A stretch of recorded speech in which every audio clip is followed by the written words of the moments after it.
guys, I'm Melissa, the person behind Miss.Rover on Instagram and my blog missrover.com. And this is my first video. I kind of polled some of you guys on Instagram, so thank you for your support. And you mentioned that you'd be interested in hearing about some of my past trips. So because of all the craziness right now, being in lockdown, I'm choosing to talk about Banff National Park and my travels there last summer. So for Moraine Lake, we woke up so early, like 4 in the morning to get there because the parking lot fills up like within an hour. So 6 a.m. there's all these people scattered out because it's not a hike. So you just walk up and there's the lake and it's this Gatorade blue. So there's like at least, gosh, there's gotta be like 100 people there at like 5, 6 a.m. just perched on little rocks. Like you see all these pictures on Instagram and there's no one there and it's this beautiful lake and there's just one person standing and their hair is flowing, and no, there's like hundreds of people perched on rocks. This guy's walking on this log, like we're waiting for him to fall in. He's got this product out on the end. I mean, we were those people too, but it's pretty wild. So I recommend getting there very early if you're gonna catch sunrise. When the sun did rise, it was kind of weird. It was stormy, but we got this rainbow that just like painted over the canyon, the mountains behind it as the sun came up, and it was absolutely wild. I feel like I've never seen a picture like that, so I feel like we got really lucky. This was probably my favorite spot because of the way the mountains are kind of tiered. I painted it and it was really enjoyable to paint it because of how kind of symmetrical the mountains were, and then there's this blue, just bright turquoise water. Yeah, I was so excited when I woke up. Well, I was tired, but also just full of adrenaline to get there and see this, because this was kind of my first taste of Banff, that I put on this bright teal sweater, which was so stupid. Any pictures of me would be terrible. I'd blend in with the lake. So I had to take off the sweater to get pictures in a white tank top, and I was quite chilly. For sunset that night, we went to the Icefields Parkway, and that's like a road that continues past Peyto Lake on your way up to Jasper National Park. We ended up meeting some other photographers, so it was just this big group of photographers that we met up at the Hostel Lounge. Had no idea they were gonna be there. It's kind of a big like photographer field day with this time of year. So we went with them and kind of just started driving out. And there were just, it was like every turn was just like this new set of mountains, and the light was different, and we were just kind of running around like children, to be honest, just jumping out of the car, taking some pictures. There was like at one point 5 photographers like stacked up taking pictures of me and my friend Alex running down the road with her dog. It was pretty ridiculous, but there were no cars. We had to drive like an hour outside of Banff to kind of get to this area. So unless people were driving through to Jasper, there was kind of no one there. So it was kind of just a play day. Driving out further past like the main attractions is definitely worth it, because you run into less people and you can just kind of have fun and see some of the off the grid spots. Emerald Lake was the second sunrise, and I was so tired for this one, so I kind of had to pull myself out of bed, told myself it was going to be worth it, and it was. So we got out there and the sun rose, and it was just like there's this lodge and there's these mountains, and again the sunrise just kind of like slowly painted the mountains. It was beautiful. So since the place before, Icefields Parkway, was kind of far out there, we drove after the sunset to Emerald Lake parking lot, the trailhead, and that's where we slept for the night. There was maybe one other car, there was some bathrooms, so it was actually really nice to just be able to wake up and literally step out of my car and be right there, because it's another walk-up site. It's just a bridge over to kind of this island with a lodge, and that's the view. So after Emerald Lake, I was pretty tired, so I think we drove into Banff, where there's like a McDonald's for Wi-Fi. There's kind of a public parking area where if you score a spot there, there's some bathrooms nearby. Definitely napped there, but my car was like an oven. It was so hot. I had to crack the windows. Alex slept like a rock, but we got a couple hours of sleep before heading out for our sunset at Lake O Hara. Lake O Hara this was probably the most challenging of all of the ones we did. You have to either get a bus permit where it takes you in the 7 or 8 miles, but to get this reservation on the bus, you have to apply for it like months before, and apparently it sells out so quick. So we didn't have that. Plus we had a dog anyway, so we had to walk the 7 miles in and 7 miles out. So that's 14 miles one way in the dark after sunset. So we get there, we hike the 7 miles in, and then we have to hike an additional 2 to 3 miles with some elevation to get to the viewpoint.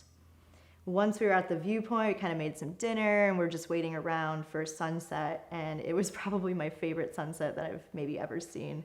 I think what made the sunset maybe the most memorable for me was that we had the entire place to ourselves. It just felt like we were in this crazy place just watching this beautiful sunset in these mountains, and there was no one else. Like, it was just for us. We hiked back from Lake O Hara. I mean, I think sunset was about like 10 p.m. So we watched the entire sunset since it was stunning, and then had to hike back the like 9 miles at that point, which I think we all wanted to chop our feet off at the end of that. So we got to our cars, then we drove to our sunrise spot, which was Lake Agnes Tea House. So Lake Agnes Tea House is another hike. It's not as aggressive as Lake O Hara, but you still have to hike. So we woke up a little late and had to really hustle. I think it took us like an hour. I think it's like 2.5 miles in, and a couple thousand feet elevation. So it's not like a stroll. And we got there just in time for the sunrise, and Alex was brave enough, bless her, to walk in and started kind of screaming because the water was freezing. And turns out all the employees of the Lake Agnes Tea House actually sleep at the tea house. So we got a little bit of a scolding, but we did get some tea. The Lake Agnes Tea House trail actually starts at Lake Louise, so on our way down, we were able to stop at Lake Louise. And it was mid-morning, so there were crowds of people, especially since there's a fancy hotel right there. People can kind of just walk out and there's the view. But the lighting was actually really great, so to get this shot, we had to walk out on some rocks that were kind of in front of the crowd, but there's just hundreds of people doing that. So you're not feeling too awkward by doing that, but it's a stunning place. I feel like Lake Louise is special just because it is so accessible. I mean, there were all sorts of people there. Like, if you're in a wheelchair, you can get there. Like, just to share this with so many people and for it to be so famous and recognized, like, I knew that Lake Louise, like what it looked like before even going there because of social media and how much publicity it's gotten. But there's just something to seeing it in person, just how different it is from seeing a picture of it. So later that day, we drove out to Bow Lake for kind of pre-sunset. We weren't really sure if we were gonna stay there for sunset. Kind of a storm was rolling in, so we were like, I don't know, maybe we will, maybe we won't. But we ended up just kind of playing around there. I ended up taking maybe my favorite film shot of that entire trip, and it's been my phone background since then. But we didn't really spend that much time there, but it is such a beautiful area. So just a little bit further from Bow Lake is Peyto Lake, and it looks like a wolf. It's actually kind of crazy like how similar it looks to a wolf. But that's where we ended up going for sunset. It was just me and Alex, and it's like it's not really a hike. There's like a paved trail, if I remember correctly. But I mean, it takes you like 20 minutes or so. And then there's just this overview of Peyto Lake, and it's crazy because you're looking down into Peyto Lake and there's these mountains, and then for sunset, it's just like bursting through these clouds because the storm was rolling in. It was really special. I feel like when you talk to the locals there, they say Peyto Lake is known for maybe the bluest water in Banff area, so of course we had to check it out. After Peyto Lake, Alex went home because we knew some storms were rolling in. She had to get back. Wasn't going to be worthwhile to stick around for storms. So I drove over to Vermillion Lakes and crashed there in my car, where I met up with Jhamil and Albert again. We were going to catch one more sunrise before they went home. So we woke up, it was kind of cloudy. We were being eaten alive by mosquitoes. I remember that. It was so paranoid. And then we actually packed up and we were driving out when the sun actually started to kind of hit and rise. And so we drove back in and got out and took our pictures and then said goodbye. To visit Banff, it can be very affordable. I mean, all of the accommodations there are very expensive. Like, I think I looked at the hostel and it was like $60 or $70 a night, which is crazy, like for a hostel. So we just slept in our cars the entire time, which at different parking lots, like never had a problem. It was very inexpensive.